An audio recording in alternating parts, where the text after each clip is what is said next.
જય શ્રી કૃષ્ણ, સ્વાગત છે તમારું મારા કિચનમાં।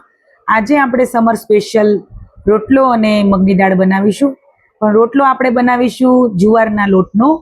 તો વિડીયોને પૂરો જોજો, સ્કીપ ના કરતા। જે લોકોને તો રોટલો અને દાળ ને એવું બધું ભાવતું હશે, ગુજરાતી ડીશ, એમને તો ખૂબ જ સરસ એવું ડીશ બનીને તૈયાર થાય છે।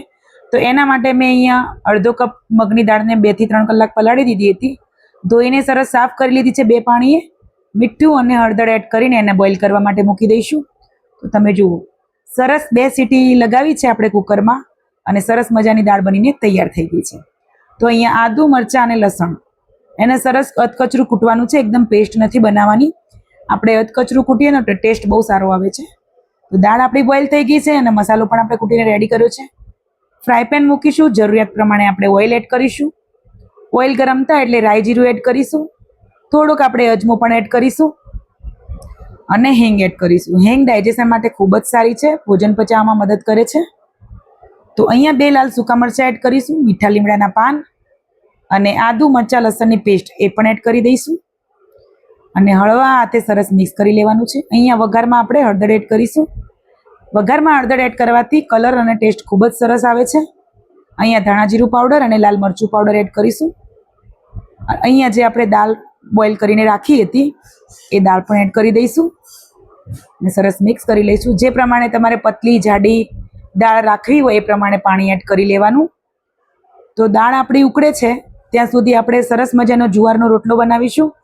જુવારનો લોટ ખાવામાં ખૂબ જ હેલ્ધી છે અને ગ્લુટેન ફ્રી છે। જે લોકોને ડાયાબિટીસ પેશન્ટ છે એમના માટે તો ખૂબ જ સરસ છે। તો આપણે આજે જુવારનો રોટલો બનાવીશું। તો થોડું થોડું પાણી એડ કરીને અહીંયા સરસ મજાનો લોટ બાંધવાનો છે। જેટલો આપણે બાજરીનો લોટ હોય કે જુવારનો લોટ, જેટલો આપણે એને સરસ ચોળીએ ને એટલો રોટલો સરસ એવો બનીને તૈયાર થાય છે અને વધારે ચોળવાથી આપણા રોટલામાં ક્રેક પણ નથી આવતી અને રોટલો સરસ મજાનો એકદમ સ્મૂથ અને ક્રિસ્પી બનીને તૈયાર થાય છે। તો આપણી જે હથેળી છે એના વડે આપણે, તમે જુઓ છો વિડીયોમાં, એ રીતે આપણે સરસ એને મસળવાનો છે। તો જુઓ, સરસ મજાનો મસળાઈને રેડી થઈ ગયો છે। તો અહીંયા આપણે હાથમાં લઈને હવે એને થેપવાની શરૂઆત કરીશું। જો તમને ક્યાંય એવું લાગે કે ક્રેક્સ ખુલી રહી છે તો થોડું થોડું પાણી એડ કરીને આપણે લોટને બનાવવાનો, થોડા થોડા ભીના હાથ કરવાના અને રોટલાને થેપતું જવાનું અને સરસ મજાનો રોટલો બનીને તૈયાર થાય છે। જુવારનો રોટલો મગની દાળ સાથે ખૂબ જ સરસ લાગે છે, એકવાર અવશ્ય ટ્રાય કરજો, તમને જરૂર પસંદ આવશે। કેમ કે જનરલી આપણે બાજરીનો જ રોટલો ખાતા હોઈએ છીએ, પણ એકવાર તમે આ જુવારનો રોટલો ટ્રાય કરજો, કઢી સાથે અથવા તો મગની દાળ, અડદની દાળ, કોઈ પણ દાળ સાથે। તો જુઓ, સરસ મજાનો રોટલો ઘડાઈને રેડી થઈ ગયો છે। હું તમને નજીકથી બતાવું, જુઓ છે ને એકદમ સરસ મજાનો। તો ઘણા લોકોને રોટલો નથી ફાવતો હોતો તો તમે આની રોટલી પણ બનાવી શકો છો। જો તમારે જુવારના રોટની રોટલી કેવી રીતે બનાવી એ જોવી હોય ને તો મને કમેન્ટ કરીને કહેજો, હું એનો પણ વિડીયો બતાવીશ તમને।